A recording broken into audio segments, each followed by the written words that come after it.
বন্ধুর বিয়েতে এসে নিজের স্ত্রীকে কনের সাজে দেখে আমি চমকে উঠলাম। কিছুক্ষণের জন্য আমি স্তব্ধ হয়ে গেলাম। 4 বছর আগে হারিয়ে যাওয়া স্ত্রীকে হঠাৎ এইভাবে দেখব আমি কখনো ভাবতে পারিনি। আমার স্ত্রীর বিয়ে হচ্ছে, তাও কিনা আমারই বন্ধুর সাথে। আমার নিজের চোখে বিশ্বাস হচ্ছে না। এটা আদেও সত্যি নাকি আমার চোখের ভুল? আমি ভালোভাবে চোখ মুছে নিলাম। না, এটা তো আমার চোখের ভুল না, এটা তো আমার স্ত্রী তিশা। তিশাকে এখানে দেখে আমি নিজেকে আর ধরে রাখতে পারিনি। এক দৌড়ে চলে গেলাম তিশার কাছে আর তিশাকে জড়িয়ে ধরে কান্না করতে শুরু করলাম। তিশা, তুমি এখানে? আমি তোমাকে কত জায়গায় খুঁজেছি, কিন্তু কোথাও তোমার খোঁজ পাইনি। এতদিন তুমি কোথায় ছিলে? কে আপনি? আমাকে তিশা বলে ডাকছেন? আমি তো তিশা না, আমি নওরিন। দেখুন, আপনার কোথাও ভুল হচ্ছে। না, তুমিই আমার তিশা। তোমাকে আমি পাগলের মতন হন্যি হয়ে খুঁজেছি। আমার বিশ্বাস ছিল তোমাকে আমি একদিন ঠিকই পাবো। দেখো, আজ তোমাকে আমি সত্যি সত্যিই পেয়ে গেলাম। আরে আজব তো, আমাকে ছাড়ুন তো আপনি। কখন থেকে পাগলের মতন যা তা বলে যাচ্ছেন। এই কথা বলে তিশা একটা ধাক্কা দিয়ে আমাকে সরিয়ে দেয়। ইতিমধ্যে এখানে অনেক লোকজন জড়ো হয়ে গেল। সবাই আমার দিকে তাকিয়ে আছে অবাক চোখে। আমার বন্ধু মিরাজ আমার কাছে এসে আমাকে একটা সাইডে নিয়ে যায়। কি রে, কি শুরু করলি তুই? আর তুই এসব কি বলছিস? তোর কি মাথা খারাপ হয়ে গেছে? দোস্ত, ও তিশা। তিশা মানে কি? ওর নাম তো নওরিন, আর ওর সাথে আমার 2 বছরের সম্পর্ক। আমরা একই সাথে পড়াশোনা করেছি। তুই পাগলের মতন এসব কি বলছিস নিহান? তোকে তো নওরিনের ব্যাপারে সব কথাই বলেছি। মিরাজ, আমার কথা বিশ্বাস কর, ও তিশা, আমার স্ত্রী তিশা। এবার আমি আবার চলে গেলাম তিশার কাছে। তিশা, তুমি কি আমায় চিনতে পারছো না? আমি তোমার নিহান, তোমার ভালোবাসার নিহান। আমি জানি তুমি আমার উপরে রাগ করে আছো, সেজন্য এমন করছো, তাই না? প্লিজ, তুমি আর এমন করো না তিশা। আমি তোমাকে অনেক বেশি ভালোবাসি। তিশার বাবা এগিয়ে আসে আমার দিকে। এই ছেলে, কি সমস্যা তোমার? কখন থেকে দেখছি পাগলের মতন কি সব বলে চলেছো তুমি। তুমি কে? আমি কিছু বলতে যাব, এমন সময় আমার বন্ধু মিরাজ এসে আমাকে থামিয়ে দিয়ে বলল, সরি আঙ্কেল, ও আমার বন্ধু, আমি দেখছি ব্যাপারটা। কেমন মানুষ নিয়ে আসলে? Sorry uncle. এই কথা বলে মিরাজ আমাকে জোর করে একটা রুমে নিয়ে গেল আর সেই রুমের দরজা বন্ধ করে দিয়ে আমাকে বলল, নিহান, তুই কি এখানে আমার বিয়ে ভেঙে দিতে এসেছিস? কি শুরু করলি বলতে পারিস? তোর জন্য এখানে আমাদের সবার মান ইজ্জত মাটিতে মিশে যাচ্ছে। আরে তুই বুঝতে পারছিস না, তিশা আমার ওপরে অভিমান করে আছে, সেজন্য ও আমার সাথে এমন করছে। তিশা আমাকে খুব ভালোবাসে। তুই একটু তিশাকে বুঝিয়ে বল প্লিজ, আমি ওকে ছাড়া মরেই যাব। তুই এই রুমের ভিতরেই থাক, আমি না বলা অবধি এখান থেকে বের হবি না। আমি গিয়ে কথা বলে আসছি। এই কথা বলে রুম থেকে বেরিয়ে যায় মিরাজ। রুম থেকে বের হয়ে দরজা বাহির থেকে বন্ধ করে দেয়। এবার মিরাজ সোজা তার হবু শ্বশুরের কাছে চলে যায়। আঙ্কেল, আমার বন্ধু যেসব বলছে এটা কি আসলেই সত্যি? আরে এটা সত্যি হবে কি করে? তোমার ওই বন্ধুটার মনে হয় মাথায় কোনো সমস্যা আছে। আমি আবার বন্ধুকে চিনি খুব ভালো করে। আচ্ছা, আমি কি একটু নওরিনের সাথে কথা বলতে পারি? হ্যাঁ, অবশ্যই পারো। মিরাজ এবার তিশার কাছে চলে গেল। তিশা খাটের ওপর চুপটি করে বসে আছে। মিরাজ গিয়ে তিশার পাশে বসে। নওরিন, তোমার সাথে আমার কিছু কথা ছিল, আর তুমি সব সত্যি বলবে। কি জানতে চাও? আমার বন্ধু নিহান যা বলছে তা কি আসলেই সত্যি? আমি তো ওনাকেই আজ প্রথম দেখছি। ওনার মনে হয় কোথাও সমস্যা হচ্ছে। আমিও কিছু বুঝতে পারছি না। হঠাৎ করে নিহান কেন এমন আচরণ করছে? আচ্ছা, আমি দেখছি। এই কথা বলে মিরাজ আবার নিহানের কাছে চলে আসে। নিহান, তোর কি হয়েছে বলতো? তুই এমন পাগলামি কেন করছিস? তোর কাছে এসব পাগলামি মনে হচ্ছে? দেখ ভাই, ও আমার তৃষা, আর আমি তিশাকে 4 বছর আগে হারিয়ে ফেলেছি। তিশা রাগ করে আমার থেকে দূরে চলে গেছে। এটা তো নওরিন, তিশা না। ওই আমার তিশা। আচ্ছা, তোর কাছে কি কোনো প্রমাণ আছে যে নওরিনই তিশা? হ্যাঁ আছে, আমাকে একটু সময় দে, আমি বাসায় গিয়ে সব প্রমাণ নিয়ে আসছি। এই কথা বলে নিহান চলে গেল। মিরাজ নিহানের দিকে তাকিয়ে রইল। এদিকে বিয়ের সব কাজ শুরু হতে লাগলো। কিছুক্ষণ পার হয়ে গেল। মিরাজ নিহানের অপেক্ষায় এখনো বসে আছে, কিন্তু নিহানের কোনো খোঁজ নেই। মিরাজের শ্বশুর হেলাল সাহেব মিরাজের খোঁজ করতে করতে সেই রুমে চলে আসে যেখানে মিরাজ আগে থেকে সেই অপেক্ষা করছে নিহানের। বাবা, তুমি এখানে? আর আমি তোমাকে সব জায়গায় খুঁজলাম। আঙ্কেল, আর একটু অপেক্ষা করুন, নিহান প্রমাণ আনতে গিয়েছে। কিসের প্রমাণ? ও বলছে নওরিন নাকি তৃষা তার। আরে তোমার বন্ধুর মাথায় সমস্যা আছে, দেখো এসব বলে পালিয়ে গিয়েছে। তুমি আসো তো। এই বলে হেলাল সাহেব মিরাজের হাত ধরে নিয়ে যায় আর তাকে বসিয়ে দেয় নওরিনের সাথেই। অন্যদিকে নিহান খুব তাড়াতাড়ি করে বাসায় চলে যাচ্ছে। রাস্তায় কোনো গাড়ি না থাকায় পায়ে হেঁটেই রওনা দিল। নিহানের চোখে বারবার ভেসে উঠছে তিশার মুখ। এই বিয়েতে সবকিছু রেডি করে ফেলে। তখন মিরাজ বলল, আর একটু অপেক্ষা করুন, আমার বন্ধুকে আসতে দিন। ও আসলেই বিয়ের কাজ শুরু করবেন প্লিজ। আর কতক্ষণ অপেক্ষা করব? অনেকক্ষণ তো হয়ে গেল, প্লিজ আর একটু অপেক্ষা করুন। অন্যদিকে নিহান অন্যমনস্ক হয়ে হাঁটা শুরু করে। দূর থেকে একটা ট্রাক খুব দ্রুত গতিতে এগিয়ে আসছে। নিহান হাঁটতে হাঁটতে কখন যে রাস্তার মাঝখানে চলে গেল সে খেয়ালই করেনি। ট্রাক খুব দ্রুত গতিতে ছুটে আসছে। ড্রাইভার কয়েকবার হর্ন বাজায়, কিন্তু হর্নের তীব্র শব্দও সে শুনতে পাচ্ছে না। ট্রাকের দূরত্ব নিহানের থেকে তেমন একটা দূরে না।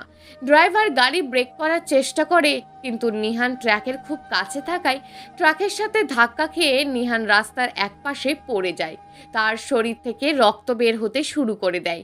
নিহান এবার চোখ খুলে তাকিয়ে দেখে সে চোখের সামনে সব ঝাপসা দেখছে। শরীরে কোনো শক্তি পাচ্ছে না নিহান। এদিকে অপেক্ষা করতে পারছে না কেউই।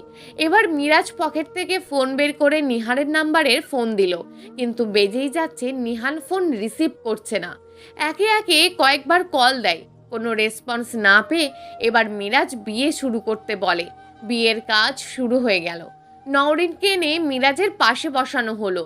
নওরিনকে মিরাজের সামনে নিয়ে আসতেই মিরাজ মুগ্ধ হয়ে তাকিয়ে থাকে নওরিনের দিকে, কারণ নওরিনকে অসাধারণ সুন্দর লাগছে আজকে। খুব সুন্দর করে সাজিয়ে আনা হলো। বিয়ে ঠিক আগের মুহূর্তে মিরাজের ফোন বেজে ওঠে। সেই ফোনের দিকে তাকিয়ে দেখে নিহানের নাম্বারে ফোন এসেছে। মিরাজ আগে ফোন রিসিভ করে। হ্যালো, কি রে, তোকে আমি কখন থেকে ফোন দিচ্ছি, রিসিভ করিসনি কেন? হ্যালো। মিরাজ কণ্ঠটা শুনে বুঝতে পারে এটা নিরান না, এটা অন্য কারোর ভয়েস। কে আপনি? আর নিহানের ফোন আপনার কাছে কেন? আসলে এই ফোনটা যার, তিনি এখন হাসপাতালে আছেন। হাসপাতালে? মানে কি? কি হয়েছে নিহানের? ওনার অ্যাক্সিডেন্ট হয়েছে। আমরা কয়েকজন মিলে ওনাকে হাসপাতালে নিয়ে আসছি। কল লিস্টে আপনার নাম্বার দেখলাম, তাই কল দিলাম। নিহান এখন কোথায় আছে? এবার ছেলেটা হাসপাতালের ঠিকানা দিয়ে ফোন কেটে দেয়। ফোন কেটে দিয়ে বিয়ের আসর থেকে উঠে দাঁড়িয়ে যায় মিরাজ। মিরাজকে দাঁড়িয়ে যেতে দেখে তার হবু শ্বশুর বলল, কি হয়েছে তোমার, দাঁড়িয়ে গেলে কেন? নিহানের অ্যাক্সিডেন্ট হয়ে গিয়েছে, ও নাকি হাসপাতালে ভর্তি আছে, আমাকে এখনই যেতে হবে। কি বলছো তুমি এসব? তুমি এখন বিয়ে ছেড়ে চলে যাবে নাকি? হ্যাঁ, সরি আঙ্কেল, আমার বন্ধু হাসপাতালে মৃত্যুর সাথে লড়াই করছে, আর আমি এখানে বিয়ে করব? এটা পসিবল না। আমাকে এখনই ওর পাশে থাকতে হবে, কারণ ওর আপন বলতে আমি ছাড়া আর কেউ নেই। মানে ওর পরিবারের কেউ নেই নাকি? না, এখন এত কথা বলার সময় নেই, আমাকে এক্ষুনি হাসপাতালে যেতে হবে। বিয়ের কাজটা শেষ করে যাও, না হলে আমার মেয়ের ক্ষতি হয়ে যাবে। মানুষ আমাদের আজে বাজে কথা বলবে। দেখুন, এত সময় আমার কাছে নেই, সরি, ক্ষমা করবেন। এই বলে মিরাজ নওরিনকেও সরি বলে বের হতে যাবে, এমন সময় নওরিন মিরাজকে দাঁড়াতে বলে। মিরাজ সাথে সাথে দাঁড়িয়ে যায়। প্লিজ নওরিন, তুমিও তোমার বাবার মতন বলো না। দেখো, ওর আমি ছাড়া কেউ নেই। আমি তোমাকে আটকানোর জন্য দাঁড় করিনি, আমিও যাব তোমার সাথে। নওরিনের কথা শুনে মিরাজ অনেক খুশি হয়ে যায়। মিরাজ নওরিনকে নিয়ে বের হতে যাবে, তখনই হেলাল সাহেব বলে উঠল সেও যাবে। এবার সবাই তাড়াতাড়ি হাসপাতালের দিকে যেতে থাকে। কিছুক্ষণের মধ্যেই সবাই হাসপাতালে পৌঁছে যায়। হাসপাতালের ভিতর গিয়ে নিহানের খোঁজ নিয়ে নিহানের কেবিনে চলে যায়। নিহানের কেবিনে গিয়ে দেখে নিহানের পুরো শরীর ব্যান্ডেজ করা। ডাক্তার এসে জিজ্ঞেস করে এই রোগীর বাড়ির লোক আসছে কিনা। মিরাজ ডাক্তারের কাছে চলে গেল। ডাক্তার, ওর এখন কি অবস্থা? আমি ওর বন্ধু। ও আচ্ছা, তা ওনার মা বাবা কোথায়? ওনার মা বাবা কেউ বেঁচে নেই। আচ্ছা, যাই হোক, রোগীর অবস্থা তেমন একটা ভালো না। ওনার চিকিৎসা এই হাসপাতালে করা সম্ভব না। আপনি ওনাকে অন্য হাসপাতালে নিয়ে যান। আমি আপাতত রক্ত বন্ধ করার জন্য ব্যান্ডেজ করে দিয়েছি। আমি একটা হাসপাতালের ঠিকানা লিখে দিচ্ছি, ওনাকে দ্রুত সেখানে নিয়ে যান। ওকে ডাক্তার। এবার ডাক্তারের দেওয়া ঠিকানা অনুযায়ী নিহানকে নিয়ে বেরিয়ে পড়ে। এইদিকে নিহানের অবস্থা ধীরে ধীরে ক্রিটিক্যাল হতে থাকে। নিহানের মুখ দিয়ে কোনো শব্দ বের হতে পারছে না, ভালোভাবে তাকাতেও পারছে না, শুধুই চোখ দিয়ে পানি পড়ছে। মিরাজ নিহানের হাত ধরে বলে, নিহান, চিন্তা করিস না, কিচ্ছু হবে না তোর, আমি আছি তোর সাথে। মিরাজের সাথে নওরিন ও তার বাবাও আছে। কিছুক্ষণের মধ্যে হাসপাতালে পৌঁছে যায়। নিহানকে তাড়াতাড়ি করে নিয়ে যায় অপারেশন রুমে। নিহানকে ঘুমের ইনজেকশন দিয়ে একজন ডাক্তার বেরিয়ে আসে। ওনার শরীরের অনেক জায়গায় কাটা গিয়েছে, আর ওনার শরীর থেকে অনেক রক্ত বেরিয়ে গেছে। এখন আমাদের ইমিডিয়েট রক্তের প্রয়োজন। আমাদের স্টকও শেষ হয়ে গেছে। রক্তের গ্রুপ কি? এ পজিটিভ। হুট করে নওরিন বলে উঠল, ডাক্তার, আমার এ পজিটিভ, আমি রক্ত দেব। কথাটা শুনে মিরাজ অনেক বেশি খুশি হয়ে গেল। এবার নওরিন রক্ত দিতে চলে গেল। রক্ত দেওয়া শেষ করে নওরিন বাহিরে চলে আসে আর নিহানকে অপারেশন শুরু করে দেয়। সবাই বাহিরে অপেক্ষা করতে থাকে। হঠাৎ করে মিরাজ বলে ওঠে, আমার জন্য এসব হয়েছে। আমি যদি তখন বিশ্বাস করতাম, তাহলে আজ আমার ভাইয়ের মতন বন্ধুকে এত কষ্ট করতে হতো না। দেখো বাবা, এতে তোমার কোনো দোষ নেই। মিরাজ মাথা নিচু করে অঝরে কান্না করতে থাকে। নওরিন মিরাজের কাছে এসে বলল, আচ্ছা মিরাজ, ওনার সাথে তোমার কতদিনের পরিচয়? 2 বছরে চলছে। মাত্র 2 বছর? তাহলে তুমি ওনার স্ত্রীকে দেখোনি? না, কিন্তু ও আমাকে বলেছে ও স্ত্রী নাকি তাকে ছেড়ে চলে গেছে অভিমান করে, আর ফিরে আসেনি। তোমার সাথে পরিচয় হলো কি করে? সে অনেক কথা। আজকে যে আমি এখানে দাঁড়িয়ে আছি সেটা ওর জন্যই, আর ওর পরিবারের জন্য। বুঝলাম না। ওকে, আমি বুঝিয়ে বলছি। তাহলে শোনো, সেদিন আমি আমার এক ফ্রেন্ডের বাড়ি থেকে বাসায় ফিরছিলাম। রাত তখন প্রায় 12টা বাজে। রাস্তায় কোনো গাড়ি নেই। হঠাৎ করে একটা গাড়ি আসতে দেখে আমি হাত দিয়ে ইশারা করতেই গাড়ি এসে আমার সামনে থেকে যায়। আর তখন গাড়ির ভিতরে ছিল নিহান ও তার বাবা মা। নিহানের আব্বু গাড়ি ড্রাইভিং করছিল। উনি আমাকে বলল, কে তুমি বাবা? আঙ্কেল, আমাকে একটু সামনে নামিয়ে দেবেন প্লিজ? আসলে অনেক রাত হয়ে গেছে, কোনো গাড়িও পাচ্ছি না আমি। যদি একটু লিফট দিতেন উপকার হতো। ওকে, কোনো সমস্যা নেই, তুমি গাড়িতে আসো। আমি গাড়িতে উঠে খেয়াল করলাম নিহান চুপচাপ গাড়ির ভিতরে বসে আছে। ও একটিবার আমার দিকে তাকায়নি। আমি হাত বাড়িয়ে বললাম, হাই। ও হাত মিলিয়ে আবারও চুপচাপ হয়ে গেল। আমি আবারও কিছুই বললাম না। হঠাৎ করে গাড়িটা মাঝপথে থেমে যায়। সামনে তাকিয়ে দেখি নিহাল ও তার কয়েকজন বন্ধু দাঁড়িয়ে আছে। নিহালের সাথে আমার আগে থেকেই ঝামেলা চলছিল। আমি সবাইকে গাড়িতে বসতে বলে আমি নেমে গেলাম। নিহাল, কি সমস্যা তোর? গাড়ি দাঁড় করালি কেন? তোর জন্য অপেক্ষা করছিলাম। শুনলাম নাকি তুই তোর পরিবার নিয়ে আসছিস, তাই তোদের খাতির করার জন্য দাঁড়িয়ে আছে আর কি। দেখ, এত রাতে ঝামেলা করবি না। আর ওরা আমার পরিবার না। আর তোর সাথে আমি এত কথা বলতে চাই না। আমাদের যেতে দে। কেন রে? না দিলে কি করবি তুই? দেখবি কি করি আমি। এই কথা বলতেই কয়েকজনের সেই মিরাজকে ধরে ফেলে। এটা দেখে নিহান গাড়ি থেকে নেমে আসে। কি সমস্যা আপনাদের? আপনারা এমন করছেন কেন? ওনাকে ছাড়ুন। এই বলে নিহান মিরাজকে ছাড়ানোর চেষ্টা করে। তখনই নিহানের গায়ে হাত তুলে নেহাল। নিহান রেগে গিয়ে নেহালকে মারতে শুরু করে। এবার ওদের মধ্যে ঝগড়া লেগে যায়। নিহালের হাতে বন্দুক ছিল। নিহাল কিছু করতে না পেরে গাড়ির দিকে গুলি করতে শুরু করে, আর গ্লাস ফুটো হয়ে সেই গুলি লাগে নিহালের বাবা মার বুকে। এটা দেখে নিহালও পালিয়ে যায়। নিহানের বাবা মার মৃত্যুর সময় নিহানকে আমার হাতে তুলে দেয়, আর আমরা দুজনেই ওই শহর ছেড়ে চলে আসি। কারণ নিহার অনেকবার ওদের সাথে গ্যাঞ্জাম করেছে। আমি আর কাউকে হারাতে চাইনি বলে এই শহরে চলে এলাম। ছেলেটার আপন বলতে আমি ছাড়া আর কেউ নেই। এসব বলছে আর অঝরে কান্না করছে মিরাজ। মিরাজের কথা শুনে সবার খুব খারাপ লেগে যায়। এবার অপারেশন শেষ করে ডাক্তার বেরিয়ে চলে আসে। ডাক্তারকে দেখে সবাই এগিয়ে যায়। ডাক্তারের মুখ দেখে কেমন যেন লাগছে। মিরাজ ডাক্তারকে বলল, ডাক্তার, আমার বন্ধু ঠিক আছে তো? ডাক্তার নিশ্চুপ। ডাক্তারকে নিশ্চুপ দেখে ঘাবড়ে যায় মিরাজ। মিরাজের মনের ভিতর ভয় চলে আসে। মিরাজ আবার ডাক্তারকে বলল, কি হলো ডাক্তার, আপনি এইভাবে চুপচাপ হয়ে আছেন কেন? কিছু তো একটা বলুন। দেখুন, 24 ঘন্টা না গেলে কিছুই বলতে পারছি না, কারণ ওনার এখনো জ্ঞান ফিরে আসেনি। 24 ঘন্টার মধ্যে ওনার জ্ঞান ফিরে আসলে তো ভালো। ডাক্তার, আমরা কি ওর সাথে দেখা করতে পারি? ওনাকে কেবিনে নেওয়া হবে, তারপর দেখা করতে পারেন, তবে কোনো কথা বলবেন না। এই কথা বলে ডাক্তার চলে গেল। কিছুক্ষণের মধ্যেই নিহানকে কেবিনে নেওয়া হলো। মিরাজ নিহানের কেবিনে গিয়ে দেখে নিহান জ্ঞানহীনভাবে পড়ে আছে। মিরাজ বের হয়ে আসতেই তিশা ও তার বাবা মিরাজের দিকে এগিয়ে আসে। কি অবস্থা ছেলেটার? এখনো জ্ঞান ফিরে আসেনি। ডাক্তার তো বলল জ্ঞান না ফিরলে কিছুই বলতে পারবে না। আঙ্কেল, রাত তো অনেক হয়ে যাচ্ছে, আপনারা বাসায় চলে যান। ঠিক আছে, কিন্তু তুমি?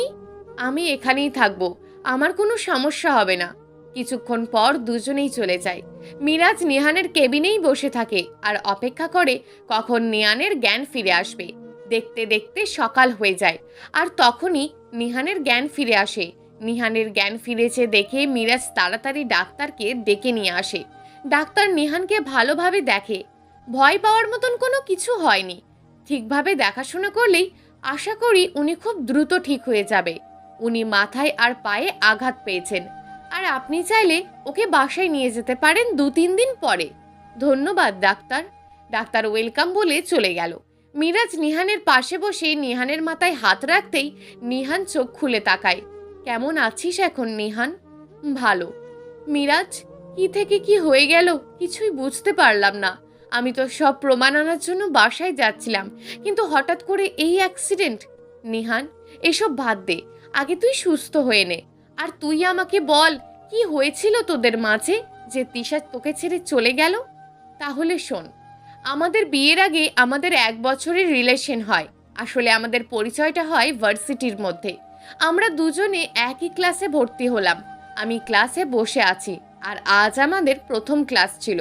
ক্লাসের সবাই অপরিচিত, কাউকে চিনি না, তাই কারোর সাথে কথাও বলতে পারছিলাম না। একা একা বসে রইলাম। সবাই দেখলাম জোড়া জোড়া, আমি শুধু একা বসেছিলাম। 2জন ছেলে আমার সাথে পরিচয় করলো। ওদের একজনের নাম অভ্র আর একজনের নাম সজীব। ওরা দুজনেই আমার আগের বেঞ্চে বসে আছে। তাদের কাছে আমার নাম পরিচয় সবকিছুই বললাম। ক্লাস শুরু হয়ে যাবে এমন সময় হুট করে একটা মেয়ে ক্লাসে আসে, আর মেয়েটাকে দেখে আমার চোখ আটকে যায় মেয়েটার দিকে। জীবনে প্রথম কাউকে ভালো লাগার অনুভূতিটা বুঝতে পারলাম। তিশা আশেপাশে তাকিয়ে কোনো সিট খালি না দেখে আমার পাশে এসে বসে। তিশা আমার পাশে বসতেই আমার হার্ট বিট ক্রমশ বাড়তে শুরু করে। আমি নিজেকে শান্ত করার অনেক চেষ্টা করলাম। এটাই ছিল প্রথম ভালো লাগার অনুভূতি। হঠাৎ করে তিশা আমার দিকে হাত বাড়িয়ে বলল, হাই, আমি তিশা। আমি তিশার চোখের দিকে তাকাতে পারছিলাম না। এই যে হ্যালো, আপনাকে বলছি, আমার কথা কি শুনতে পাচ্ছেন না? জি, আমি নিহান। আমি আর কিছু না বলে চুপচাপ রইলাম। আসলে তখন তিশার সাথে কথা বলতে আমার খুব লজ্জা লাগছিল। ওদের সাথে আমার খুব ভালো বন্ধুত্ব সৃষ্টি হলো। ক্লাসে এসে দেখি আজ তিশা একটা মেয়ের সাথে বসেছে। আমি গিয়ে একটা ছেলের পাশে বসলাম। বারবার তিশার দিকে তাকাচ্ছিলাম। আমার দিকে সজীব বারবার তাকাচ্ছিল, বাট সেটা আমি খেয়াল করিনি। কি রে মামা, ব্যাপার কি? সজীবের প্রশ্ন শুনে আমি থতমত খেয়ে গেলাম। কিসের ব্যাপার? দূর, কিছুই না, স্যার এসছে। ক্লাস শেষ করে বের হলাম। এমন সময় দেখলাম তিশা দাঁড়িয়ে আছে। আমি তিশার দিকে এগিয়ে গেলাম। দাঁড়িয়ে আছেন যে, বাসায় যাবেন না? আসলে একটাও গাড়ি পাচ্ছি না, তাই অপেক্ষা করছি। আজকে মনে হয় গাড়ি আর পাবেন না, চলুন হেঁটেই যাই। তিশা কিছুক্ষণ চুপ থেকে আমার সাথে যাওয়ার জন্য রাজি হলো। এবার দুজনেই পায়ে হাঁটা শুরু করলাম। আমার কাছে আসলেই খুব ভালো লাগছে। আচ্ছা, আপনার সম্পর্কে তো কিছুই জানা হয়নি। কি জানতে চান? আপনার পরিবারে কে কে আছে? আমার পরিবার বলতে গেলে কেউ নেই। কেউ নেই মানে? আপনার বাবা মা? বাবা মা থেকেও না থাকার মতোই। বাবা মার ডিভোর্স হয়ে যায় আর দুজনেই আলাদা সংসার শুরু করে। আমি মামা মামির সাথে থাকি। ও, মা বাবার কথা মনে পড়ে না? খুব মনে পড়ে। তাদের খুব মিস করি। আমি সব পেয়েছি জীবনে, শুধু মা বাবার ভালোবাসা পাইনি। আমার নানু আর মামা তো একটা বোনও আছে, তারাও আমাকে অনেক বেশি ভালোবাসে। মামা মামি কখনো মা বাবার অভাব বুঝতে দেয়নি, যখন যা চেয়েছি তাই পেয়েছি। কিন্তু আমি আমার বাবা মাকে খুব মিস করি।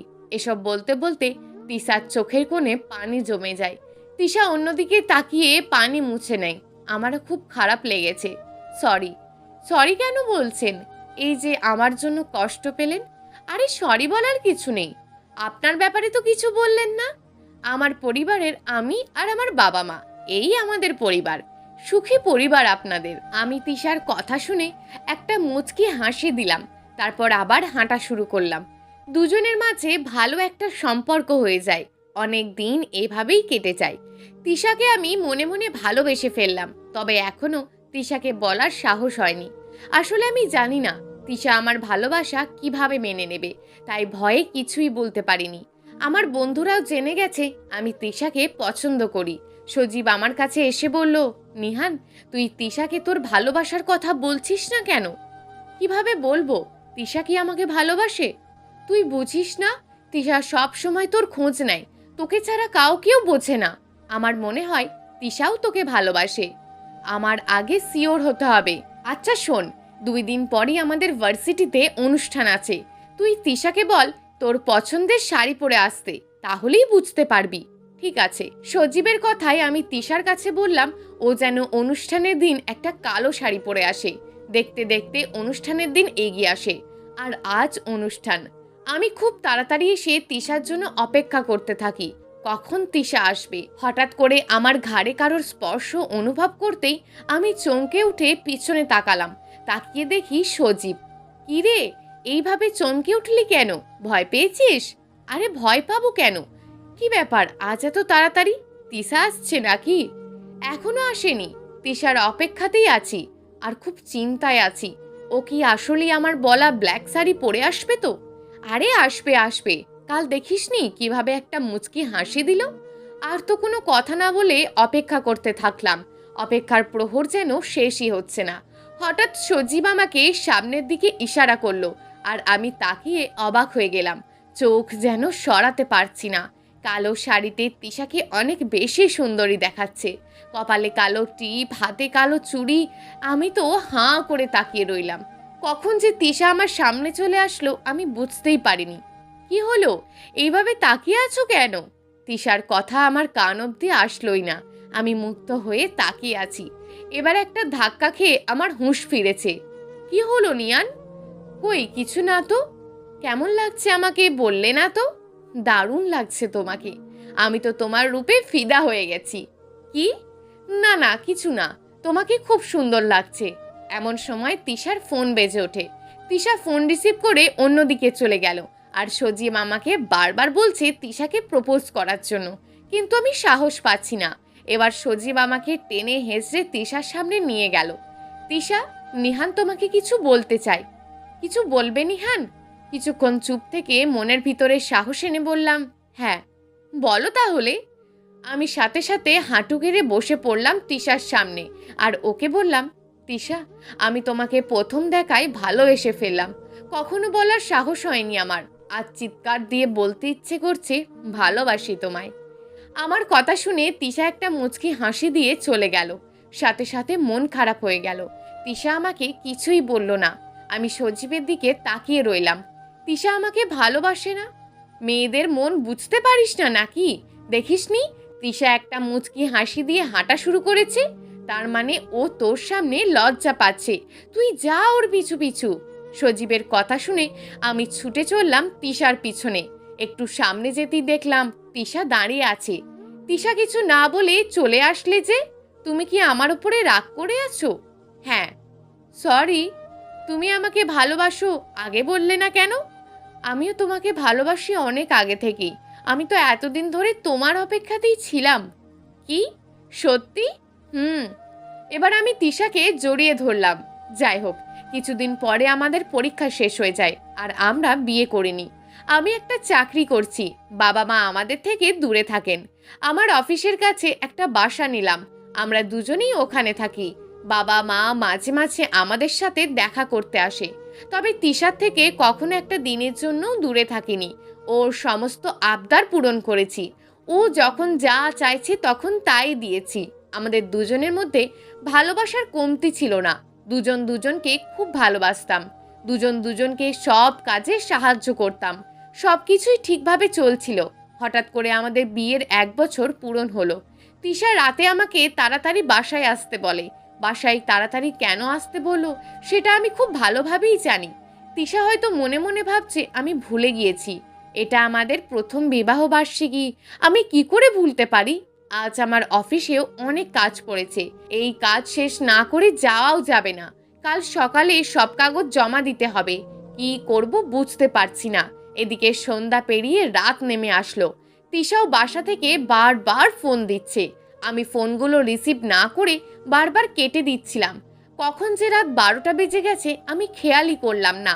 কাজ শেষে অফিস থেকে বের হয়ে দেখি 12টা 45 বাজে। আসলে আমার কাছেও খুব খারাপ লাগছে। আমি এবার বাসার দিকে রওনা দিলাম। কিছুক্ষণের মধ্যেই বাসায় এসে পৌঁছে গেলাম। বাসায় দরজার মধ্যে কলিং বেল বাজালাম। কিছুক্ষণের মধ্যেই তিশা এসে দরজা খুলে দিল। দেখলাম তিশা চুপচাপ হয়ে আছে। আমি তিশার চুপচাপ থাকার ব্যাপারটা বুঝতে পেরে ওকে বললাম, তিশা সরি, অফিসে জরুরি কাজ ছিল। সরি বলতে হবে না, কি কাজ ছিল আমি জানি। কখনো তো একটা ফুলও উপহার দাওনি আমাকে। কখনো আমাকে ভালো লাগার একটা জিনিসও গিফট দাও। কখনো আমার জন্মদিনে একটা উইশ অবধি করলে না। কখনো তোমাকে তার জন্য আমি কিছুই বলিনি নিহান। কিন্তু আজ তুমি আমার সাথে যেটা করলে ওটা তুমি ঠিক করোনি। তিশা কথাগুলো বলছে আর কান্না করছে। এটা সত্যি যে আমি তিশাকে কোনো উপহার দিইনি। তিশা চোখের পানি মুছে আবার বলল, সারাদিন কতটা আশায় ছিলাম, তুমি আমার সব আশায় পানি ঢেলে দিলে। তিশা, আমার বিষয়টা বোঝার চেষ্টা করো। আমি আর তোমার কোনো কথা শুনতে চাই না। আমি আর তোমার সাথে সংসার করতে চাই না নিহান। এইভাবে আমি তোমার সাথে থাকতে পারবো না। এই তোমার ভালোবাসা তিশা? এই কারণে তুমি আমার সাথে সংসার করতে চাও না? তিশা, একটা কথা বলো তো, আমি কি কখনো তোমার অযত্ন করেছি? হ্যাঁ, আমি কোনো ডে সেলিব্রেট করি না, কারণ এসব আমার কাছে কিছু মনে হয় না। তুমি আমার সাথে যতদিন আছো আমার কাছে 365 দিনই স্পেশাল লাগে।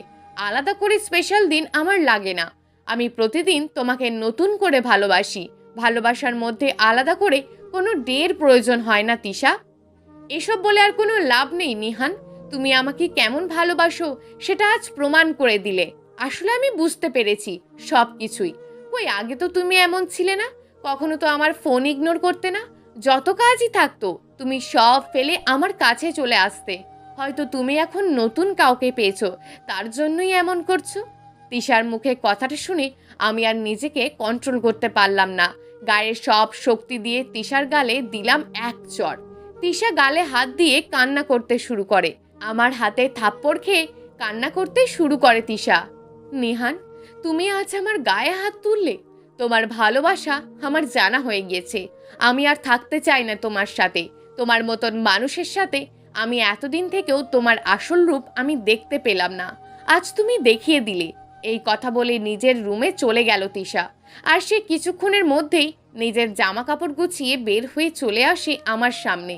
তিশা আমার সাথে কোনো কথা না বলে বাসা থেকে বের হয়ে যেতে চায় এত রাতে। তিশা, তুমি কি পাগল হয়ে গেলে? এত রাতে তুমি কোথায় যাবে? দেখো, আমি ইচ্ছে করে তোমার গায়ে হাত তুলতে চাইনি। প্লিজ তিশা, এমন করো না। আমি তোমাকে সত্যিই অনেক ভালোবাসি। তিশা আমার কোনো কথা না শুনেই বাসা থেকে বের হয়ে যায়। আমি অনেক আটকানোর চেষ্টা করি, কিন্তু তিশা আমার কোনো কথাই শোনেনি। তিশা একটা গাড়িতে উঠে চলে যায়। তিশা নিজের ফোন অফ রাখে। আমি ওর নাম্বারে বারবার কল দিতে থাকি। ওটাই ছিল তিশার সাথে আমার শেষ দেখা। একদিন পার হয়ে যায়, কিন্তু তিশার ফোন এখনো অফ। আমি ওর মামার বাড়ি চলে যাই, কিন্তু সেখানে গিয়ে দেখি কেউ নেই। ঘরে তালা ঝুলছে। আমি একজনকে জিজ্ঞেস করে জানতে পারি তারা নাকি এই বাসা ছেড়ে চলে গেছে। আমি অঝরে কান্না করছিলাম তখন। আমি আশেপাশে সব জায়গায় খোঁজ লাগাতে থাকি, কিন্তু কোথাও আমি তিশার খোঁজ পাইনি। আমার বাবা মা আমাকে দেখতে চলে আসে। দেখতে দেখতে অনেক দিন কেটে যায়। তারপর থেকে আমি আর তিশার খোঁজ পাইনি। এমন কোনো জায়গা বাদ রাখিনি, এমন কোনো থানা আমি বাদ রাখিনি যেখানে আমি তিশার খোঁজ নিইনি। কিন্তু আমি তিশার খোঁজ পেলাম না। মিরাজ, আমি ওই দিনের ঘটনার পরে তিশাকে তোর বিয়েতে দেখলাম। বিশ্বাস কর, ও আমার তিশা। আমি তিশাকে চিনতে ভুল করিনি। আমি প্রথম দেখায় তিশাকে চিনতে পেরেছি। হঠাৎ করে সামনের দিকে তাকিয়ে দেখি তিশা আর তিশার বাবা দাঁড়িয়ে আছে আমাদের সামনে। মনে হয় আমাদের সব কথাই তারা শুনতে পেয়েছে। এবার তারা আমাদের দিকে এগিয়ে আসে। মিরাজ তাদের দেখে বলল, আঙ্কেল, আপনারা কখন আসলেন? অনেক আগেই এসেছি আমরা, আর তোমাদের সব কথাই আমি শুনেছি। তিশার বাবা নিহানের পাশে এসে নিহানের মাথায় হাত রেখে বলে, এখন কেমন আছো বাবা? ভালো আঙ্কেল।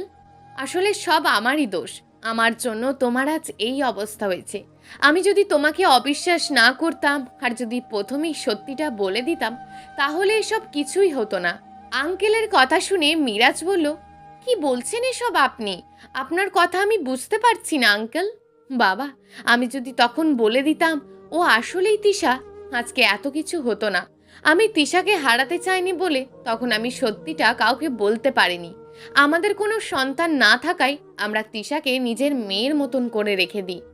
এসব কি বলছো বাবা তুমি? আমি তিশা মানে কি? মারে, তুই আসলেই আমাদের নিজের মেয়ে না। আমরা তোকে রাস্তায় পেয়েছিলাম, তোর মামা আমাদের হাতে তুলে দিয়ে যায়। বাবা, এসব তুমি কি বলছো? আমি বলছি, সব কিছু বলছি। সেদিন আমি আর তোর মা, মানে আমার স্ত্রী, একটা বিয়ে বাড়ি থেকে ফিরছিলাম। তখন অনেক রাত হয়ে গেছে। হঠাৎ দেখলাম একটা গাড়ি অ্যাক্সিডেন্ট হয়ে পড়ে আছে। আশেপাশে অনেক লোকজন জড়ো হয়ে আছে, কিন্তু কেউ গাড়ির দিকে এগিয়ে আসছে না। তখন আর কোনো উপায় না পেয়ে আমি গাড়ির সামনে চলে গেলাম। ওখানে গিয়ে দেখি তিশার মামি মারা গেছে, কিন্তু তিশা আর তার মামা এখনো ঠিক আছে। এটা দেখে আমি আর দেরি না করে কিছুক্ষণ লোকজন নিয়ে সবাইকে গাড়িতে তুলে হাসপাতালে নিয়ে গেলাম। ওখানে অনেকেই আমাকে প্রশ্ন করে ওনারা আমার কে হন। তখন আমি তাদের বলি ওনারা আমার আত্মীয়। এসব বলে হাসপাতালে নিয়ে গেলাম। কিছুক্ষণের মধ্যেই তিশার মামাও মারা যায়। তিশার মামা মারা যাওয়ার আগে তিশাকে দেখে রাখতে বলেন। আমাদের কোনো সন্তান না থাকায় তিশাকে আমার নিজের মেয়ের মতন করে আমরা রাখি। তিশা মাথায় আঘাত পাওয়ার কারণে ডাক্তার বলে তিশা আগের সব কিছু স্মৃতি ভুলে গিয়েছে, তাই এখন তৃষা তার অতীত ভুলে গিয়েছে। তিশা এই কয়েকদিনের মধ্যে আমাদের পরিবারের একজন হয়ে যায়। তিশার মুখ থেকে প্রথম আমি বাবা ডাক শুনতে পাই। তখন আমার প্রথম অনুভূতি হয় বাবা ডাক কেমন হয়। সেজন্য আমি তিশাকে হারাতে চাইনি। এসব বলছে আর উনি কান্না করছেন। তিশা তার বাবার চোখের পানি মুছে দেয়। কিন্তু ছেলেটার মুখে এসব শুনে আমি আর সত্যিটা লুকিয়ে রাখতে পারলাম না। আমাকে তুই ক্ষমা করে দিস বাবা। মারে, ছেলেটা এতগুলো মানুষের সামনে তোর জন্য পাগলের মতন ছুটে যেতে পারে। সে আর যাই হোক মিথ্যা বলতে পারে না। তোর এখন হয়তো কোনো কিছুই মনে নেই, কিন্তু আবার সব মনে পড়বে, হয়তো নাও পড়তে পারে। আমি চাই না তোদের আলাদা করতে। তিশার বাবা এবার নিহানের দিকে এগিয়ে যায় আর তিশাকে নিহানের হাতে তুলে দেয়। তারপর দেখতে দেখতে 1 মাস কেটে যায়। তিশা নেহানের খুব খেয়াল রাখতে শুরু করে দেয়। কিছুদিন পরে নিহান আর তিশার আবারও বিয়ে দেয়া হয়। আজ নিহান আর তিশার বাসর রাত। বাসর ঘরে বসে আছে তিশা, অন্যদিকে মিরাজ আর নিহান দাঁড়িয়ে আছে। মিরাজ নিহানকে বলল, নিহান, অনেক রাত হয়ে গেছে, তিশা তোর জন্য অপেক্ষা করছে। নিহান কোনো কথা না বলে মিরাজকে জড়িয়ে ধরে কান্না করতে শুরু করে। নিহান, কি হলো তোর? তোর জন্য আমি আমার তিশাকে ফিরে পেলাম। তোর কথা আমি কোনোদিন ভুলবো না। হয়েছে, এবার তুই ভিতরে যা। নিহান এবার ভিতরে চলে গেল। অন্যদিকে মিরাজ তার চোখের পানি মোছে, কারণ সে তার নিজের বন্ধুর জন্য নিজের ভালোবাসাকে শেষ করে দিল। একটু খারাপ লাগলেও সে অনেক খুশি, কারণ সে নিজের বন্ধুর মুখের হাসির ফুটিয়ে তুলতে পেরেছে। অন্যদিকে নিহান ভাসর ঘরে ঢুকে সে গিয়ে তিশার পাশে বসে। তিশা, দেখছো, আমি তোমাকে আবারও ফিরে পেলাম। আমি জানতাম তোমাকে আমি ঠিক খুঁজে পাবো একদিন। তিশা, তুমি কি আমাদের ফেলে আসা সেই অতীত ভুলে গেলে? তিশা নিহানের দিকে তাকিয়ে একটা মুচকি হাসি দিয়ে বলল, ভুলে গিয়েছি তো কি হয়েছে, আবার নতুন করে তো সব শুরু করাই যায়। আর তুমি না হয় তোমার ভালোবাসা দিয়ে আমার পুরনো অতীত মনে করিয়ে দেবে। তিশার কথা শুনে তিশাকে জড়িয়ে ধরল নিহান, আর দুজনের মাঝে শুরু হয় নতুন করে ভালোবাসার শুরু। আর দুজনেই দুজনকে ভালোবাসতে শুরু করে। তারপর থেকে সুখে শান্তিতে চলতে থাকে তাদের দিন। প্রিয় দর্শক, এই গল্পটা আপনাদের কেমন লাগলো তা অবশ্যই একটি কমেন্ট করবেন। আর যদি গল্পটা আপনাদের ভালো লেগে থাকে তাহলে ভিডিওটিতে একটি লাইক করে দেবেন এবং এই ধরনের ভিন্ন স্বাদের গল্প শোনার জন্য চ্যানেলটিকে অবশ্যই সাবস্ক্রাইব করে আমাদের সঙ্গে যুক্ত থাকুন।